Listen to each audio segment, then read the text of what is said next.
It's been a while. Let's move this a bit down, I said. Nice. See, it grew a lot. So, hey there, I hope you're doing well, I hope you had a good day, or that you'll have a great day. This will be the third and final part of the rebuild series that I needed to finish a while back, but I didn't have the time and I didn't really knew how to work on that, because the third part, what was supposed to be the third part, was actually cancelled because of one of my miscalculation, and I did a mistake basically with the iMovie app. I suppressed and deleted all the files that I had, which isn't really bad for all the new videos that were coming, since I still have the raw footage. But for what was supposed to be the third part, I'm really sorry guys, it was just like the third part, the first part and the second part.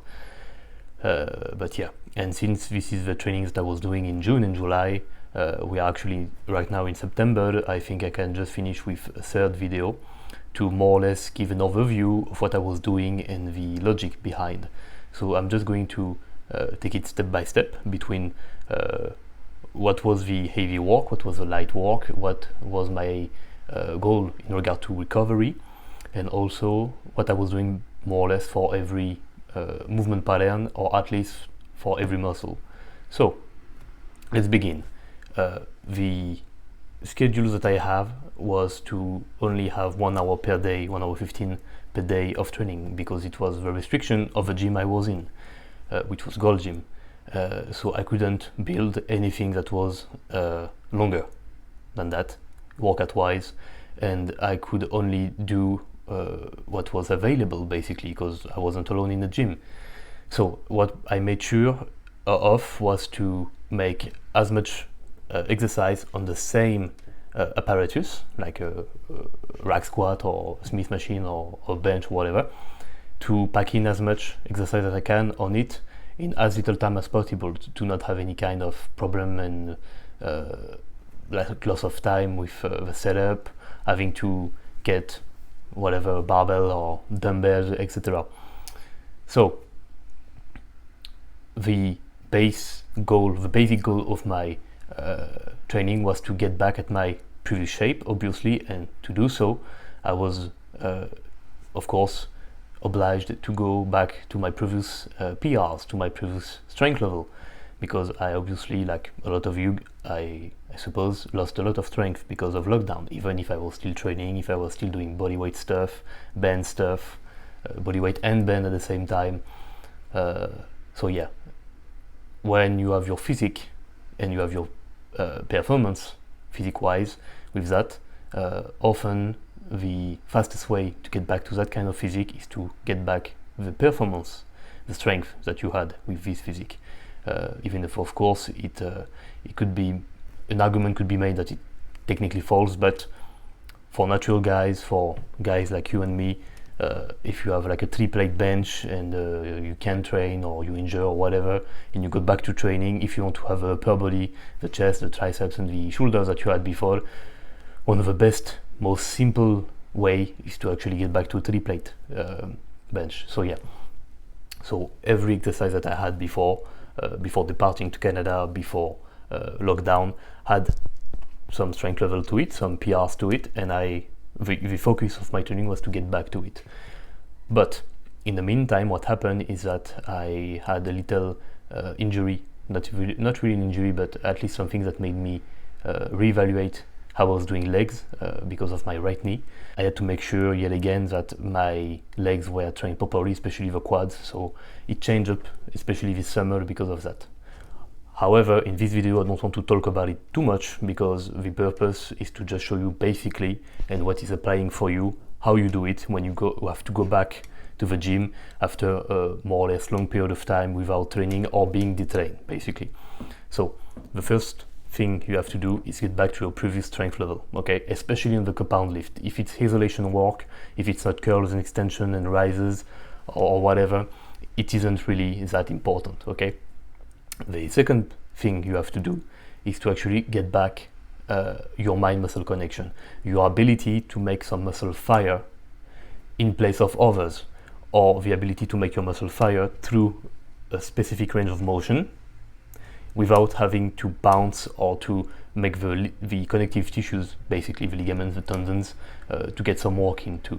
So for example, if you are doing a 2-plate squat, you need to control the weight from the top to the bottom, and to the bottom to the top.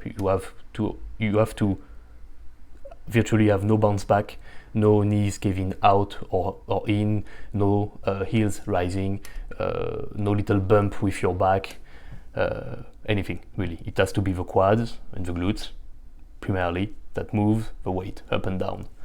So this has to be also one of the primary goals that you have, because if you do train some part of the body, some other part of the body will be overpowering them. For example, for people that have really dominant shoulder, when they will be doing the presses, whatever, if it's vertical or if it's horizontal, the shoulder will most likely overpower the chest, because the chest is detrained and you have lost the ability, the use of training and squeezing the chest. So you will have to make sure that it's actually the chest, the pectoral muscles that are moving and not the shoulder, of course, because you will have big balloon shoulder and flat chest.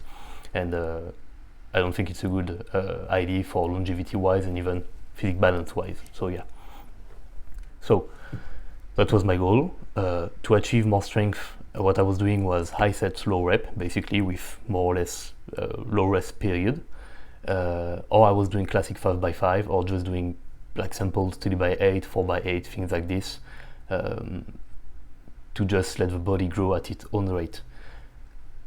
For shoulder, what I was doing was basically overhead presses and rise. The rise were all of them most likely done on cable.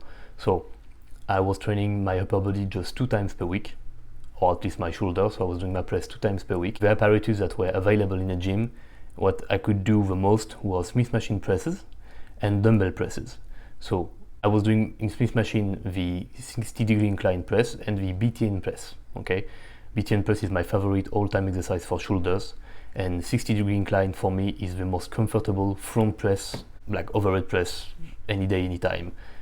So I took them both and I made sure to pound as much as possible weight that I could, while regaining my ability to flex basically the muscle under the load, which isn't like to make sure that I'm actually flexing the muscle, because when you're moving in certain plane of anatomy with your body, your muscle will obviously have to contract to move you, basically.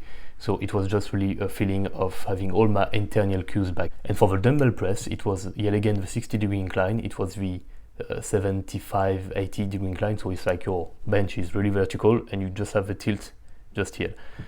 These are the best exercise for my shoulder, at least for the front part of my shoulder. And it is one also of the best exercise to have like most integrity basically in your shoulder, because you will have to maintain and to stabilize heavy dumbbells basically.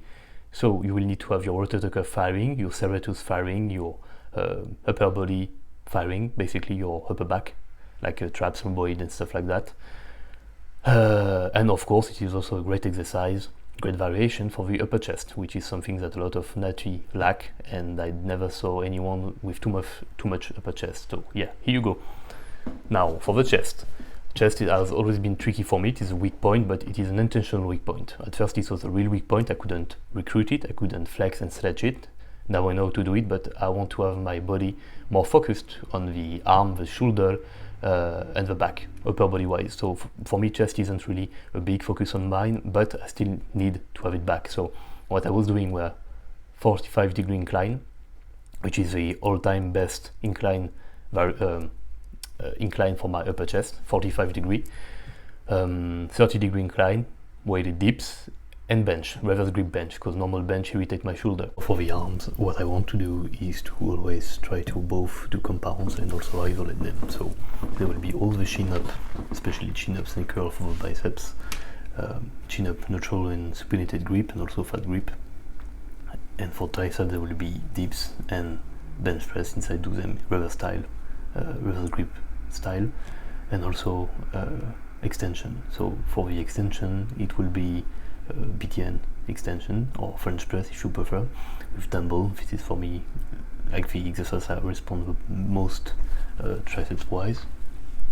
For curls, it will be preacher curl, incline curl, and normal curl like alternate dumbbell curl, seated or standing. One I like also is also obviously the hammer curl for more forearm action, and also the reverse curl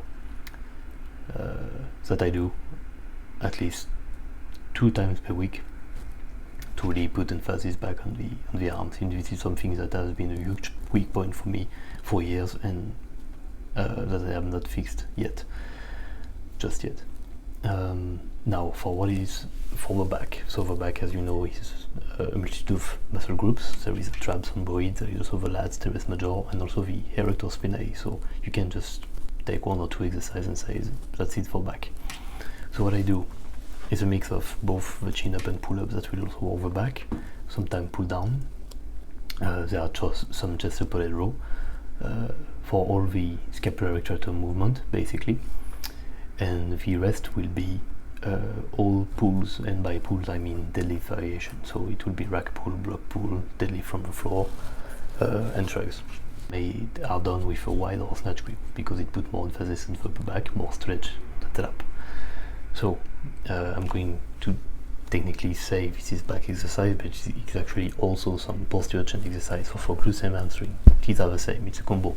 So I like snatch grip, prominent deadlift, pull of blocks, so around knee level to mid-shin, and that will be about it, but also some back extension sometimes, since back extension are really king for accessory work, basically for lumbar and glutes.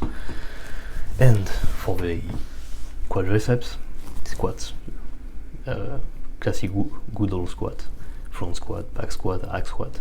I don't have an hack squat, but I began to do them in the Smith machine.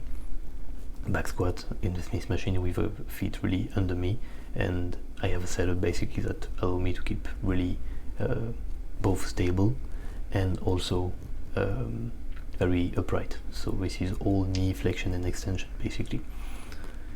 Speaking of which, for the glutes and the hamstring, when it's not pulls, it's lunges. So Bulgarian split squat and reverse lunges, both because they put less stress on the knees and because they allow you to lift a pretty good amount of weight without sacrificing form, at least when you do it in the Smith machine yet again. For forearm, reverse curl, hammer curl, the bulk of my workouts are done without any assist from straps, for example. So I will just do a bit of wrist curl here and there, once or twice a week. With all the fatigue props, they are already stimulated enough, and for the calves, I'll just do them between my sets of pull, especially warm up. A lot of jump rope, basically. Now, what you need to keep in mind when you're rebuilding your physique and your strength level is to, of course, dial in the diet and the recovery. So, at first, you need to be really, really conservative about what you're doing and about the feedback you have. It's not because you have the feeling that you can push hard that you need to push hard, especially when you're doing exercise that are really stretching a lot of the muscles. The few next day after a workout can really be painful because of all the downs that you have. So be mindful of that. Put emphasis on exercise that, at least in the first time, that aren't really that traumatizing for the fascia and the muscle in the stretch position, and get back to it properly with time, or at least do not put a huge focus on them. Even though there will be the exercises that are of course the most effective for muscle building. And for recovery, keep in mind that if you have been detrained or you didn't train for a long time, your sleep schedule will need to be reevaluated. You will need more sleep quality, maybe more sleep quantity. Diet, same, keep protein high, you vary it with the carbs and the fat, take care of the fibers, you drink a lot, enough of water, because the muscle needs water to replenish. And yeah, that's about it. Just make sure that your digestion is healthy, that you are not that stressed, that you have low stress level, and you'll be fine. Just be patient.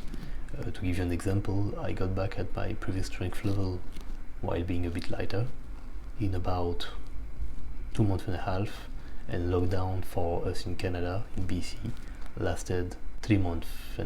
So I hope you liked this short but pretty wide and interesting video.